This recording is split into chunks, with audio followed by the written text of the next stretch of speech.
প্রবল ঘূর্ণিঝড় রিমাল দুর্বল হয়ে গভীর নিম্নচাপে পরিণত হয়েছে।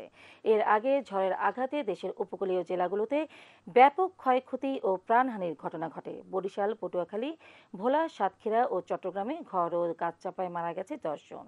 ঝোড়ো বাতাসে লণ্ডভণ্ড হয়ে যায় ঘর বাড়ি ও গাছপালা। জলোচ্ছ্বাস ও জোয়ারে বেড়িবাঁধ ভেঙে তলিয়ে গেছে সাতক্ষীরা, বরগুনা, বাগেরহাট ও পটুয়াখালী শতাধিক গ্রাম। পানিবন্দী ও বিদ্যুৎবিহীন লাখ লাখ মানুষ। এদিকে 17 ঘন্টা বন্ধ থাকার পর চট্টগ্রাম ও কক্সবাজারে স্বাভাবিক হয়েছে বিমান চলাচল। আরো জানাচ্ছেন ইয়াসিন রানা। সর্বোচ্চ 120 কিলোমিটার বেগে আঘাত হানা ঘূর্ণিঝড় রিমালের আঘাতের ক্ষত ভেসে উঠেছে উপকূল জুড়ে। মংলা উপকূলে আঘাত হানার পর খুলনা, সাতক্ষীরা, পটুয়াখালী, বাগেরহাট এলাকায় রাতভর তাণ্ডব চালায় রিমাল। জলোচ্ছ্বাস ও জোয়ারে এসব এলাকার বেড়িবাঁধ ভেঙে পানি ঢুকে শতাধিক গ্রাম প্লাবিত হয়েছে।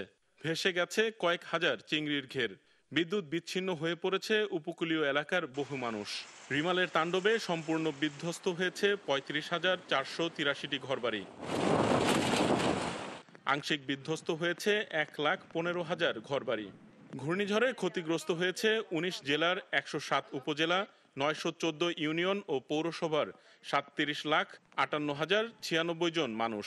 এখন পর্যন্ত ঘর ও গাছ চাপায় বরিশাল, পটুয়াখালী, চট্টগ্রাম, সাতক্ষীরা ও ভোলায় মোট 10 জনের মৃত্যু হয়েছে।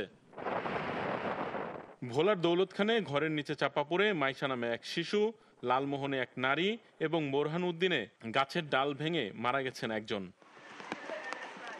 বাগেরহাটের মংলা, রামপাল, মোরেলগঞ্জ ও শরণখোলা সহ বিভিন্ন উপজেলার বহু গ্রাম জলোচ্ছ্বাসে প্লাবিত হয়েছে। ক্ষতিগ্রস্ত হয়েছে এখানকার বাড়িঘর। ভেসে গেছে চিংড়ির ঘের। বিদ্যুৎ বিচ্ছিন্ন জেলার অনেক এলাকা। বরিশালে ঝড়ের কারণে ভবনের ছাদ ধসে পড়ে নিহত হয়েছেন 2 জন। 7 শতাধিক কাঁচা ঘরবাড়ি ক্ষতিগ্রস্ত হয়েছে। বরিশালের বানারীপাড়া সহ বিভিন্ন এলাকা প্লাবিত হয়েছে জোয়ারের পানিতে। বন্ধ রয়েছে বিদ্যুৎ সরবরাহ। বরিশাল, ঢাকা সহ বরিশালের অভ্যন্তরীণ সকল রুটের নৌযান চলাচল বন্ধ রয়েছে। চট্টগ্রাম নগরীর বাইজিদ থানায় নির্মাণাধীন এক ভবনের দেয়াল ধসে একজন মারা গেছেন। এছাড়া নগরীর বিভিন্ন এলাকা বৃষ্টির পানিতে তলিয়ে গেছে। 17 ঘন্টা পর বিমান চলাচল স্বাভাবিক হয়েছে শাহ আমানত বিমানবন্দরে। এছাড়া চট্টগ্রাম বন্দরের কার্যক্রমও শুরু হয়েছে। বরগুনায় ভোররাতে ঝড়ের তীব্রতা কম থাকলেও সকাল থেকেই থেমে থেমে বৃষ্টি হচ্ছে এবং দমকা হাওয়া বইছে। এলাকার বেশ কিছু গাছপালা ভেঙে গেছে। জেলার বেশিরভাগ এলাকায় বিদ্যুৎ সংযোগ বিচ্ছিন্ন রয়েছে। রিমালের প্রভাবে পার্বত্য জেলা বান্দরবান ও আশেপাশের এলাকায় ভারী বর্ষণে জনজীবনে দুর্ভোগ নেমে এসেছে। পাহাড় ধসের আশঙ্কায় পাহাড়ের পাদদেশ থেকে লোকজনদের নিরাপদ আশ্রয়ে সরে যেতে মাইকিং করছে প্রশাসন।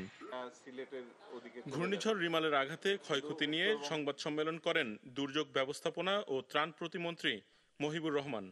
তিনি বলেন, দুর্গত মানুষকে চিকিৎসা দিতে 1,400 মেডিকেল টিম কাজ করছে। এখন পর্যন্ত বরাদ্দ দেওয়া হয়েছে 6,85,00,000 টাকা। এটা একটা ব্যাপক ক্ষতি হয়েছে এবং এই পরিমাণটা অনেক বেশি। অনেক এলাকায় এখনো পানি আবদ্ধ আছে।